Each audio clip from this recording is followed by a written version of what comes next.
What up, Long Beach? Welcome back to your home for everything local sports. It's JJ. And Mike. And Tyler. And this 562 Classic video is brought to you by Naples Rib Company, currently open for outdoor dining as well as takeout. So please support the people that support Long Beach sports. This 562 Classic video from 2011 originally brought to you as part of our partnership with Gazette Sports. Now this recall brought to you as part of our partnership with the Long Beach Post. We miss road trips so much, we're just going to live vicariously through this 2011 Poly football trip to play Sacramento Grant. It was actually the rematch of the 2008 CIF State Championship, but this one's just Poly's season opener. I think they called it like the Sacktown Smackdown or something like that. I can't remember. It was the Smackdown in Sacktown, yes, and it was the biggest thing happening in Sacramento that decade. Guys, look at all those people there, the fans. Oh man, I just miss being on the sidelines. Poly in their fresh, new, all-white Adidas unis, Chase Hales at quarterback. And man, remember when the kids were just massive? Poly's offensive line that year was a problem,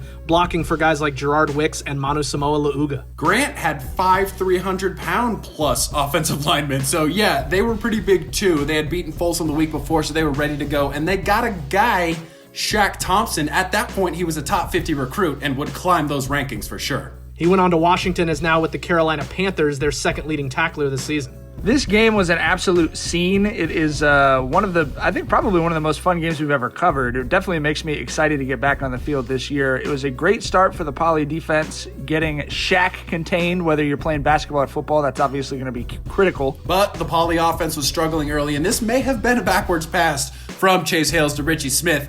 It was an inadvertent whistle, though. So the Grant coaching staff not happy with this call at home. And we had 2 cameras going in this one. It's me and it's Tyler on opposite sidelines. And that's why we have so many great clips and replays, including this one, a first down by Chase Hales. He's going to go out to Rich Smith close to the end zone.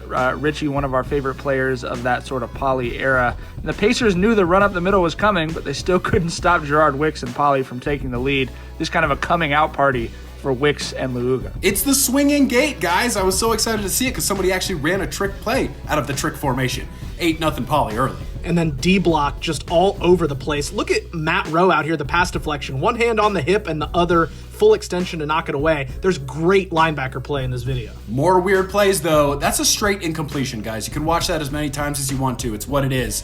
Clearly a makeup call for the other inadvertent whistle. And they're going to call this thing a backwards pass and give it to the Grant Pacers. Yeah, Mike Aberdini not quite as furious about that missed call. And then almost immediately it's Terry Shine to Isaiah Adams to bring Grant right back into this game. And 2 possessions later, the next turnover. You just can't really throw it in the mixer like that. Jonathan Julio with the pick 6. Poly defense had only given up 10 yards, but was down 14-8. And the picks kept on coming. Look at David Jones get up to get down. What a vertical leap from the defensive end to get that interception. That was a horse collar and a half on the tackle, too. I don't think they had that rule yet, Mike. And then the D-block They did it. never stopped playing hard. Grant going to try and kick a field goal right at me. Oh, look out, JJ. I was all over the eject button, dude. I'm trying to save the camera, also save myself. And when you know you're being filmed by the other camera on the other sideline and you do something as embarrassing as bail on a ball that doesn't hit you, you just kind of have to find the lens and give the old Jordan shrug. What are you going to do? You know? Hales going back to it, finding Smith, getting Poly a couple of big third down completions on that next drive. But unfortunately, Grant keyed in on Smith. Hales stares him down and throws another interception. Shaq Thompson with the INT. And look at this Sports Center level highlight. Dual cameras going back and forth to show the stiff arm.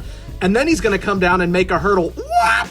I mean, this is a heck of a highlight from us, not to toot our own horn. I mean, we got after it. We got after it almost as hard as Jeremy Lutali did, flying through that hole to make the stop. How about Alonzo Williams getting the big sack to force another field goal attempt for Grant? The Louisianimal, just a monster out there. This one is good. Thankfully, completely avoids JJ. Puts Grant up 17-8.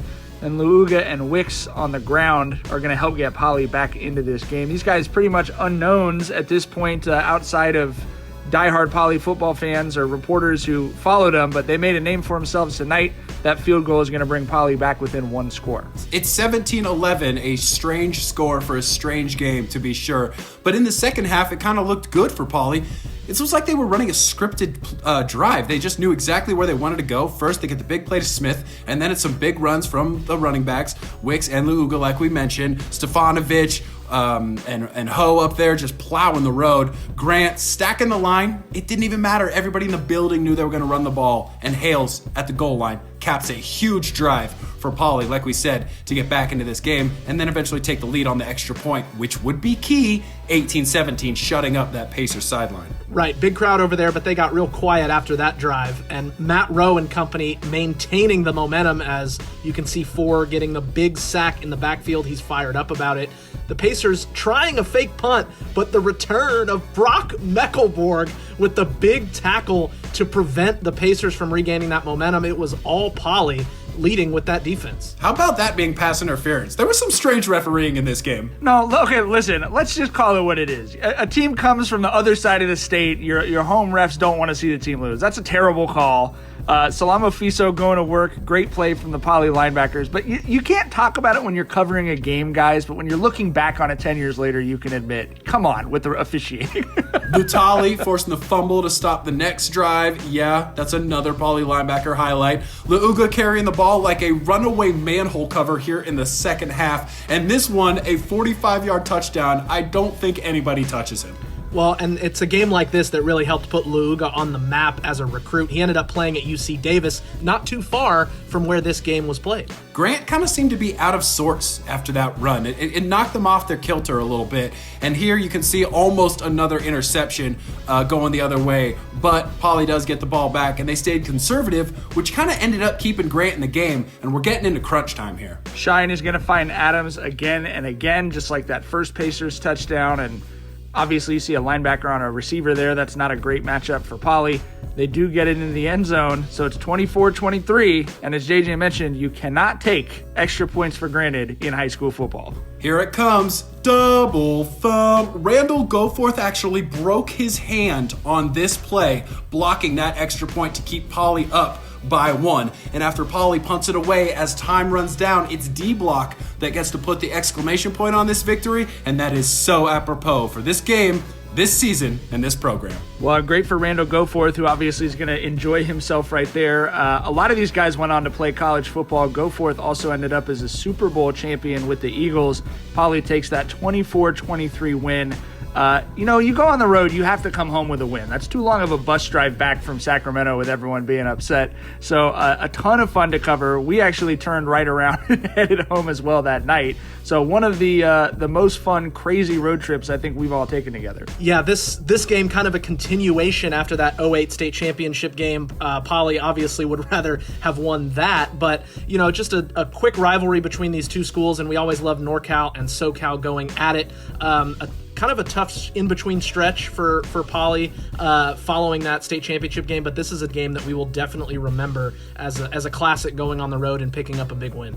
Obviously, we are itching for high school football, and we'll continue to do so until we're able to make new highlights. But until then, we want to keep recalling these old great highlights. So let us know what video you want us to have on the next 562 Classic as part of our partnership with the Long Beach Post.